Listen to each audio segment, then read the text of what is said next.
So it feels like it could just be overblown. And we're talking about it in the moment today. Sure, people lose some money, but people lose money every day. And nobody talks about it or even thinks about it 6 or 12 months from now. And crypto just keeps going on and keeps growing. The water's fine, homie, jump into the deep end. Sow it, you will reap it. We're talking how to start it, how to grow it, how to keep it. Take a deep breath. You are now rocking with Founder Secrets. Today, we have a few topics we're going to talk about. We're going to spend a couple minutes talk about FTX and kind of what's going on in the news there, and maybe some founder lessons that we could pull out of that. And then we have, how does one get motivated to start a business? Can a founder, if you co-found a company or found a company, can you outsource sales? And then how do you handle when someone asks you for donations? Which used to happen to me a lot in my last company. And then if we have time, this cool business I found on Reddit where a guy started a liquor store and how much money he made in his first year. Perfect. Let's do it. Let's go. All right. Do you want to give an overview of, as we are today, maybe like briefly, what is FTX and why is it getting so much attention right now? So this is the NASDAQ, an exchange, but for crypto, except unlike the NASDAQ, say if you invest a stock and buy a stock on the NASDAQ and the NASDAQ disappears the next day, you don't lose all your stocks. In the crypto world, you do, because the exchange also holds your money, your crypto. You basically said, hey, I'm going to buy this thing. And they're like, sure, we'll buy it for you. And you don't worry about anything. Just keep tracking how it's going up and to the right on our app and everything will be great. Except it turns out that they took the money and instead were lending it themselves. So they didn't really have those dollars that folks would give them. And what I find interesting is that this has been going on for years and years. Sequoia invested and SoftBank invested, and they were valued at $40 billion, and they were crushing it. And the founder bought the rights to name the Miami Heat Arena to FTX, which honestly is the first time I found out about it, because they don't operate in the US because he's American and he moved to the Bahamas to start a business there because the US is more strict on regulations like this. But I think what I found really remarkable is that somebody posted just their balance sheet on the internet and was like, oh gosh, it turns out that if we all take our money out, they're going to go out of business. So then people did exactly that. And that's what happened. So it's just crazy. But that's my summary. What do you think? I don't know any of the players. I just follow along with what's on Twitter. I have personally not been very long in Web3. A lot of this feels like a solution looking for a problem, building tools and things, but which is fine to me, right? If people want to build technical things and have fun and building, I'm all for it. I think what's challenging is when they take people's money. This feels very different. Plus the scale is much different. So there were, as of today, we think there's roughly 16 billion of customer assets that are potentially gone. But I also think it's interesting what is being said about Sam Bankman. We talked about him on the first episode of this podcast. We talked about how he was the JP Morgan maybe of crypto. He was the lender of last resort, bailing everybody else out 6 weeks ago. And now here he is, as Bloomberg said yesterday, the largest one-day collapse in a billionaire's value. But he personally lost $16 billion yesterday. That has never happened in human history. Yeah, I don't know. I don't know what the lessons are. I think maybe the lessons are don't run. I don't know if you can call it a Ponzi scheme. I don't know what it is, but don't piss off your competitors either. I guess that's the other thing, is that what you're talking about, that the person who leaked on Twitter was a competitor of his. And so yeah, we'll see where it all ends up. I think it's interesting because months ago, people were talking about what a great guy this is. He donated $50 million to political campaigns, and people were looking up to what a genius founder this guy was. And he went from genius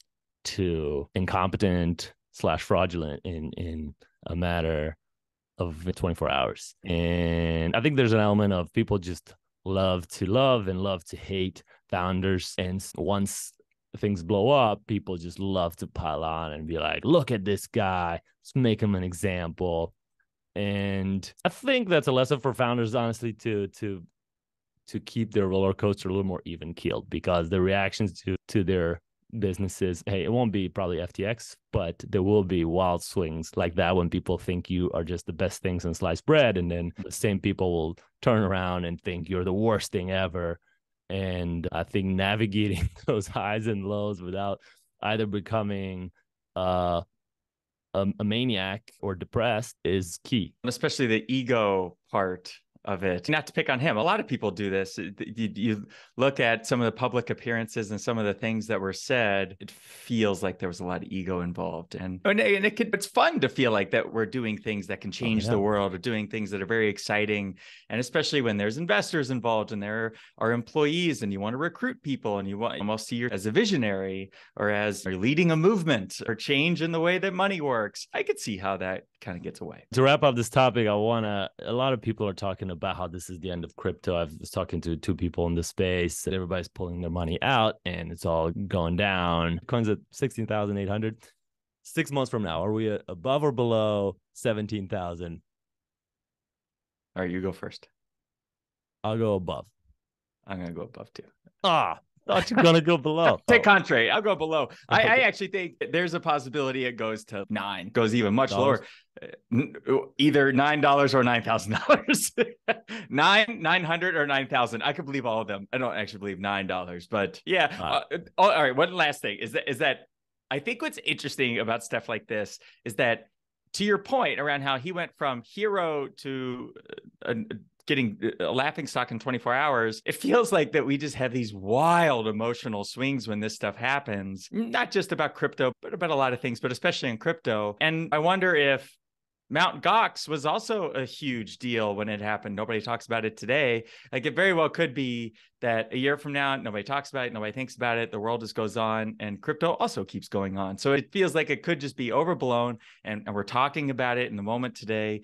Sure, people lose some money, but people lose money every day, and nobody talks about it or even thinks about it 6 or 12 months from now, and crypto just keeps going on and keeps growing. So we'll see.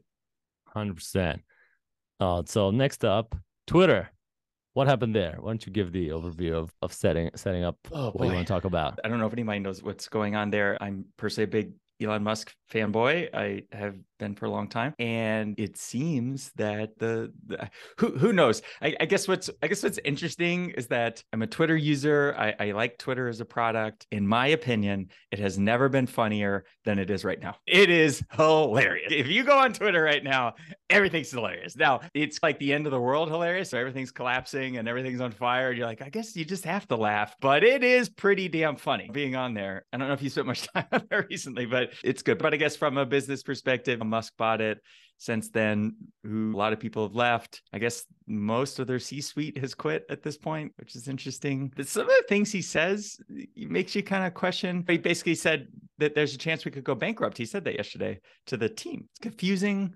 Statement. Is that a motivational statement? Does that motivate some people? I don't know. What do you think? For sure. How many times does it take? He tells that to people at Tesla. He tells people at SpaceX they're gonna go bankrupt. He tells people, and somehow people are like, wow, well, maybe he's right this time. Maybe they're actually gonna go back. Twitter is not going to go bankrupt. Twitter's made $5 billion in revenue last year. It can easily make $6 billion in revenue. The only reason it's losing money is because they hire more people than they know what to do with. And how many people does it take? How many thousands of people does it take to run a 140 character for? Like that just cannot be. So that business can easily churn out $1 or $2 billion in EBITDA a year, which if you value it the same way as Google is, that's worth $44 billion, what we paid for. So I think this whole going out of business is ridiculous. Now, on the other hand, is it going to become $1 trillion business? Is it going to be the next, Apple? No, it's not going to be that. I think it's going to be a solid business like it is now, except more efficient and profitable. I'm with you. I think the other thing is that what we have learned over time is how hard it is to build a social network. Google has tried it. Everybody's tried it. And by the way, Facebook had a really successful social network years ago. And if it weren't for their acquisition of Instagram and WhatsApp, they'd be a very different company today. And by and large is not growing in a way. And they have all the resources and all the engineers in the world that they could throw at making Facebook an even better platform, making other social platforms. So when people talk about the death of Twitter, where are all those people going to go? Because they're not going to some of these newer, it's not happening. They're not going to go to these other platforms. So I'm with you. I think Twitter's here for the long haul. This will be another blip. This is like Mt. Gox. It's the same thing. So we're done with the news. So next up, I wanted to chat about and motivation. We've had some folks on the pod, and I think a lot of people listening that want to start a business. And I wanted to chat about how does one get motivated to actually start. I think that was challenging for me, and I was curious what you went through or what your thoughts are on that. Well, I'd like to know what you think. I wonder what stops people from starting companies. So what are the blockers? One is probably money. One, I think that doesn't get talked about a lot is the reputational risk of, I don't want to be embarrassed, right? I don't want to be humiliated to my friends or my family or to my former coworkers by starting something that fails. I think that's a huge one. And then there's the tactics of how do I do it, right? Do I start an LLC or do I? And in my experience, people focus way too much on the tactics that they just drown themselves in research around what's the best corporate structure. Hey, man, it doesn't really matter. Just get out there. Just go do it. All that stuff can be fixed later. Don't be an idiot, but just pick something and go do it. Whereas what we don't talk a lot about, is it a good business? And am I really worried that I'm going to be embarrassed if it fails? And how does one address that? I think the biggest obstacle is inertia, because if you're already in some form of employment, doing something, some sort of schedule, you're watching an hour Netflix at night, it's hard to stop from just doing those things. It takes quite a lot of effort to say, no, I'm not going to do those things. I'm going to do this new thing. So I think that's even bigger than financial. When I started, I didn't have a lot of costs, so could live with very little savings, could stretch it out for quite a few months. And that was what I would tell people. And I think what a lot of people would say is, oh, financially, I don't want to run out of money. I think it's a fake reason when it comes down to it. People can make the money they have last longer than they think, and then there's little side jobs, and today more than ever, contract work that you can take on to not actually go to rock bottom. There's credit cards. I remember my first company, we were in negative net worth territory because of just a lot of credit card debt. Not recommending that. I'm just saying that I don't think money is as big of an obstacle as inertia. I think something else is that someone close to me was talking about starting a company, and we were talking about it, and she was saying that I need to hire 11 people to start this company. And I'm like, what? Why? What are all these people doing? And she maps it out, and she's at a job right now. And in her head, the only way to start a company doing this or doing something similar is to have all those people. And so I really pushed back on, well, why? Like, why do you need all those people? Could you start a simpler company with just you and one person? And her answer was no. And my answer is, of course you can. There definitely is a way to do that. Maybe that's not a business you want to run, or you're not interested, or that's not fun, or you don't think there'd be very much money or what have you. But it's, yeah, like starting a bit, when you first started, you didn't have 12 people. What? It was you and your co-founder in your last business? But I can relate with her because I was working at the time for the University of North Carolina. I had a pretty cushy job and had automated most of my work. I was in IT. And so I spent most of the day playing StarCraft. And I was thinking about starting a company. I had even mapped out like a sheet might have the people I would start it with. Like there was 8 or 9 people that I thought, man, these guys would be great. I could bring them with me and he would be their roles. I was really good at mapping it out, but not actually doing anything, just thinking about it. I think it's just really hard to, when you tell someone, if somebody would have told me like, hey, just do it, I think it's hard to imagine. You tell them like, oh, it's fine, you can do it with one person, but it's hard for somebody in that situation to imagine that's true. I actually think it's much harder to start a business by yourself. I started my first company with 2 co-founders, started my second company with 1 co-founder, and then I bought him out. So I ran the company myself for 10 years.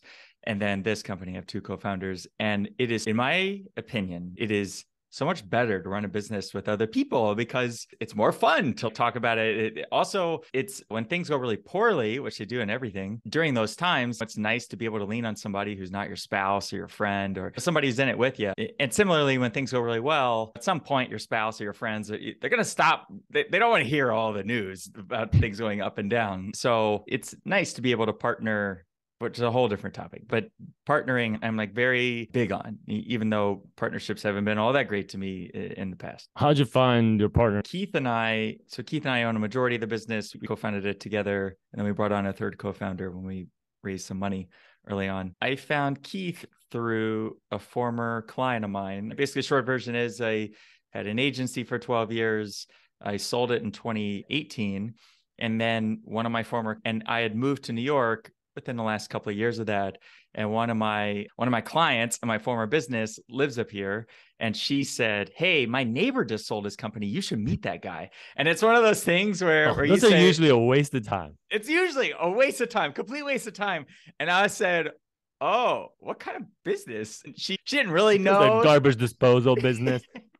Yeah, she didn't really know. And she's lovely. She's amazing. Now, to her credit, what happened is I said, "Sure, yeah, I'll meet him, whatever." But I was really doing it as a favor to her. And I thought nothing else about it. I didn't think anything about it. And then a couple weeks later, she sends an email to me and copies him. And we both, in hindsight, talking about it with him, we both were like, "This is going to be a complete waste of time, whatever, man." So he lived in New Jersey. He comes into Manhattan. We go to this coffee shop. We meet, and I say, "All right, he's a nice guy," but we were just thrown together by a mutual acquaintance, his neighbor, right? And then nothing happened. So for months, that was it. And then months later, he sends me an email and he says, "Hey, I'm looking for what's next. What are you doing?" And that's what kind of started it. Wow. How'd you meet yours? The lesson is saying yes to the unexpected, saying yes to more things. I think, and I to force myself to start my first business, I quit the cushy job I mentioned earlier, and my idea was to, SurveyMonkey. Oh yeah. So I was going to build a SurveyMonkey competitor, but with the unique twist that when you send out a survey, Avis or Hertz sends you a survey after you rented a car, and you're like, "Hey, Taylor, here's a survey based on your recent experience renting a car. If you take the survey, we'll donate $1 to charity, and you get to pick the charity at the end of the survey, the one that's closest to your heart." That was my idea. And I got all the charities on board. I built the app, and to my surprise, Hertz and his people did not want to pay $1 per survey because they're sending surveys to hundreds of thousands of people, and SurveyMonkey cost $30. That I did not have a co-founder. It was terrible, and it failed. And then I was just going to a Python developers meetup, and by chance ran into Matt, who was a pharmacist and also a Python programmer, which blew my mind. And we just started talking about pharmacy and healthcare, and that got started into building a company together. I love it. All right, we're gonna dive more into those. Yeah, let's go to the next one. Yeah. All right. In your opinion, can a founder outsource sales? Let's break it into camps. 1, founder has to do sales. 2, founder hires, let's say, a VP of sales. 3, these are scenarios. 3, founder hires a consultant or like a contractor, like you're saying, or a company. So those are your scenarios. Do you think all 3 of those scenarios work? Yeah, different stages. I think the founder has to be the first one that makes the first sale for sure. And I think that's critical. That's what product market fit means to me. When people talk about product market fit, to me, it's like the founder got somebody to get some money and deposit it into their account somehow. But that's product market fit doesn't mean things scale. As I think the second traction, which Sam talked about on earlier podcast, traction to me means is that founder able to then teach it to a chucklehead coming off the street? Can you teach that person the same exact process that they can go ahead and do more or less the exact same thing and get revenue in? And I think if that's true, then you got traction. What do you think? I think that a business where the founder cannot sell not only the first product, I agree, they have to sell, to me, they have to sell a significant amount of product. So I think this is true if you run a bar. I think it's true if you run a software company. I think it's true. I used to run a marketing agency. I think certainly professional services where relationships are really important. I think in all of those cases, the founder or a founder has to sell because they have to know the patterns to pay attention to. They have to know the words that work. They have to know who the target customers are because what's the alternative? I'm going to listen to somebody I hire. How would you even know who to hire if you don't know how to sell? I think you and I are aligned. It also helps that you and I are more salesy type people. I'm wondering where this came from, because when I see this struggle is usually engineering based. Having a background in engineering, that's where you get a lot of super smart people that can build product that they're in a situation where they think they cannot sell or are looking to hire. This happens a lot in Romanian or startups in other countries that want to sell in the US. They think there's some magical way of selling in the US that you can't comprehend if you're from Europe. So they end up hiring some exec from NBC that ad sales. And so now that person is their VP of sales in America. And of course, he does a horrible job because he doesn't understand the product, and he's just schmoozing with people. So he blows through their entire budget and they get no further traction. To which I always advise founders to learn how to sell themselves, but it just seems like they have a really hard time overcoming that mental block in acquiring. It feels like a dirty job to sell your product, and that's, I think, more of a mental barrier than it is a real one. I agree. There's a book. So there's this whole methodology around Sandler. You and I are both familiar with it, but it's an old methodology. Sales has been around since the beginning of time. And in the book and through Sandler, they talk about how we are taught, especially in America, we're taught to lie to salespeople. We're taught that salespeople are shysters. There are all kinds of things that we're taught about salespeople that make that create, I think, some of those actions that you just said, which are, ooh, I'm an engineer, or I'm a whatever it is, and I don't want to sell, or I can't sell, or selling is beneath me, because I hear that sometimes too. They don't say it in that way, but there's, oh yeah, I don't need to sell. But I think it's so important for a founder to sell a lot at the beginning. I took 1,200 meetings, Signal Insights, before we really had sales meetings, before we really had, before we hired salespeople. Oh, no, not before we had a customer. Good Lord. Maybe you should have hired a salesman. How do you handle, I don't know if you had this. So my last company, we were based in Louisville, Kentucky. I would speak a lot in the community, and I would give money to the community. And it was this never happens to me. Who's asking you for donations? Yeah, that's why I was like, Flavi's not going to see that. Flavi's not going to know this. So nobody asked me in my current company, but in my last one, I would get hit up all the time. And I saw this on Reddit. This is on the small business subreddit. And somebody was writing about it, and they had a good idea about it. Now, I think it's software where you're not really in a community. You don't get hit up. But in my last one, I would get hit up by local people all the time. And they would say, hey, I'm running a marathon. And Taylor owns a company. Let me ask him.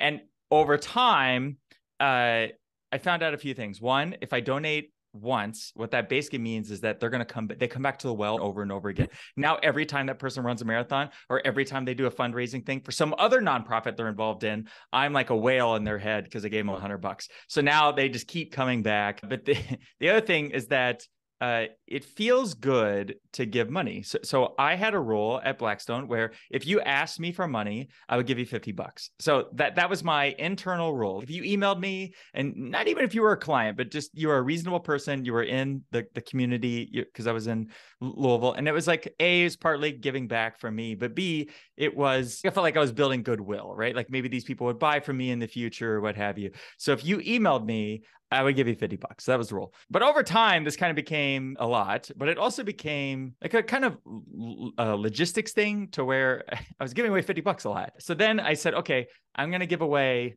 $500, but I'm only going to do it a few times a year. And I'm going to make it more, maybe I give it away as a sponsorship or make it more of a process. So this person on Reddit, I guess, runs a retail store and gets asked all the time for donations, and no one wants to say no because, you're going to tell a client no. And I thought they had a brilliant idea, which was they created a forum on their website that said, hey, you just have to fill it out. Yeah, no worries. Just go to our website, fill out the form, and then we review them.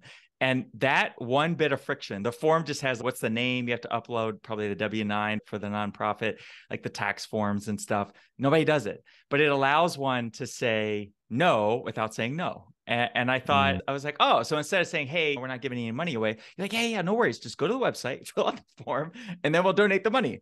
But of course, nobody fills out the form. And so I thought that was funny. Nobody asks you for donations. Nobody ever emails you, asks you. Not for the business. Is donations in the business tax deductible? I assume we donated, yeah. Because I know personally, the the United States government decided that they want to incentivize donations, and the way they did it is by one thing you can do is create a donor advised fund, a DAF, which somebody like Fidelity or Schwab administers, and you just put like $1,000 in there, and they hold it. And in fact, it's invested in whatever you want, not crypto, but like real things, and it grows tax free. Say I want to donate $10,000 for sure, but not right now, and I don't know which charity. You put it in there, and it grows tax free, and then those gains, again, you can donate to charity. Nobody ever taxes you on it. So I think that's a nice instrument to have for these types of use cases, which I do, but it's more of a personal request and friends. I don't get businesses asking for it. However, tying with sales, one thing that was effective is there was some very high up person at a hospital I need to get in touch with, and there was no way to get through. And I noticed that he was going to participate in a bicycle race for a cause that he cared a lot about. And I donated he had a milestone, and I helped him get over that milestone. I didn't send him any message, just donated. And then I continued my sales follow-up as if nothing had happened. And then a month or two later, I'm like, hey, I'm in town, you want to meet? And for the first time, he responds, yes, I can meet. And I do think that it was a win-win. The charity won, he completed his bike race, and we got a meeting. So I think that was a happy event. Did you donate through a donor advised fund? That was a business expense, kind of like you're talking about. The DAF is more of a personal setup. That's a great story. I love that. Tell me, there's this liquor business? Pulling it up right now. So I love unsexy businesses. You're in healthcare, but we're both in tech, and we spend a lot of time around tech and our friends and things. And it's a lot of the attention that gets in the news and things is around tech. And I love garbage businesses, any of these kind of companies. So I found this Reddit thread, and it was of a guy. It was on the small business subreddit, and a guy who had a gym. And gyms, I think, are notoriously difficult businesses. I think they're like coffee shops. Like people go into them because they think they're going to be fun, but it is nearly impossible to make good money in a gym without working 100 hours a week and just never take vacation. Just like coffee shop. I think they're terrible businesses, but you can do it. It's like a labor of love. So COVID killed this guy's gym. So he sells a gym and he starts a liquor store. And the liquor store, and then he posts his numbers. I'm looking at him right now. He posts his numbers. First year numbers. He had an 1,100 square foot store, which is like the size of an apartment. So an apartment size store and they did $2.3 million in sales. He also posts in the first year, that they have one full-time employee, 6 part-time employees. They pay the employees $15 an hour plus a monthly bonus. The employees get discounts, the 20% discount on the liquor. And then he posted his margins. So his margins are 22% gross. So on that 2.2 million, they made about $500,000 roughly of gross margin, 12% net. So on that 2.2 million, 2.3 million, he made, what is that, 260K? I think it's amazing. Amazing. First year, he had to put up 80,000 hours of inventory and final lease. Also, the last thing is that this is in South Carolina, across the border from Charlotte, North Carolina. So that's near and dear to your heart. Yeah, I have a really hard time getting excited about these type of business. I have the exact opposite reaction when I read these stories. I see a very smart person, I assume this guy is, based on the fact that he uses Reddit and he built a liquor business in a failed gym in one year. Yeah. But I'm thinking, like, how much more could that person could have done with that time?